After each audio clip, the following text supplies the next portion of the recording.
Il ne reste que quelques minutes à ma vie, tout au plus quelques heures, je sens que je faiblis. Mon frère est mort hier au milieu du désert, je suis maintenant le dernier humain de la terre. On m'a décrit jadis quand j'étais un enfant ce qu'il y avait derrière le monde il y a très très longtemps, quand vivaient les parents de mon arrière-grand-père et qu'il tombait encore de la neige en hiver.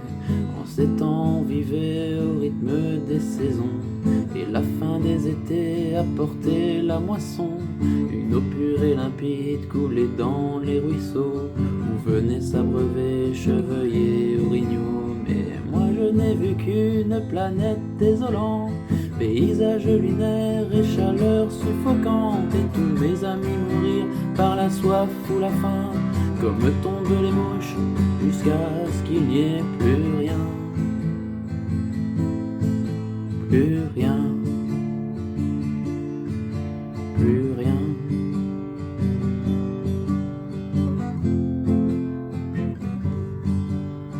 Il ne reste que quelques minutes à ma vie, tout au plus quelques heures, je sens que je faiblis.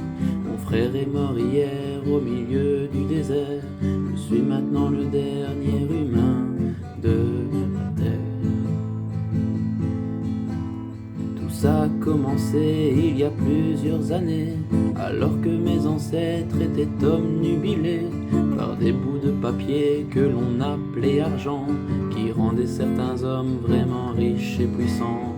Et ces nouveaux dieux, ne reculant devant rien, étaient prêts à tout pour arriver à leur fin.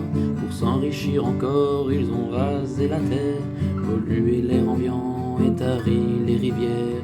Mais au bout de 100 ans, des gens se sont levés et les ont avertis qu'il fallait tout stopper.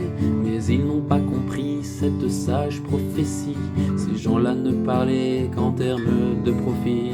C'est des années plus tard qu'ils ont vu le non-sens. Dans la panique on déclarait l'état d'urgence, quand tous les océans ont englouti les îles et que les inondations ont frappé les grandes villes. Et par la suite, pendant toute une décennie, ce fut les ouragans et puis les incendies, les tremblements de terre et la grande sécheresse. Partout sur les visages on lisait la détresse. Les gens ont dû se battre contre les pandémies, décimés par millions par d'atroces maladies. Puis les autres sont morts par la soif ou la faim, comme tombent les mouches jusqu'à ce qu'il n'y ait plus rien. Plus rien. Plus rien.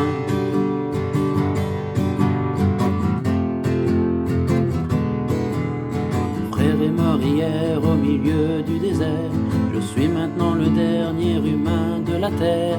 Au fond, l'intelligence qu'on nous avait donnée n'aura été qu'un beau cadeau empoisonné, car il ne reste que quelques minutes à ma vie, tout au plus quelques heures, je sens que je faiblis. Je ne peux plus marcher, j'ai peine à respirer. Adieu l'humanité, adieu l'humanité.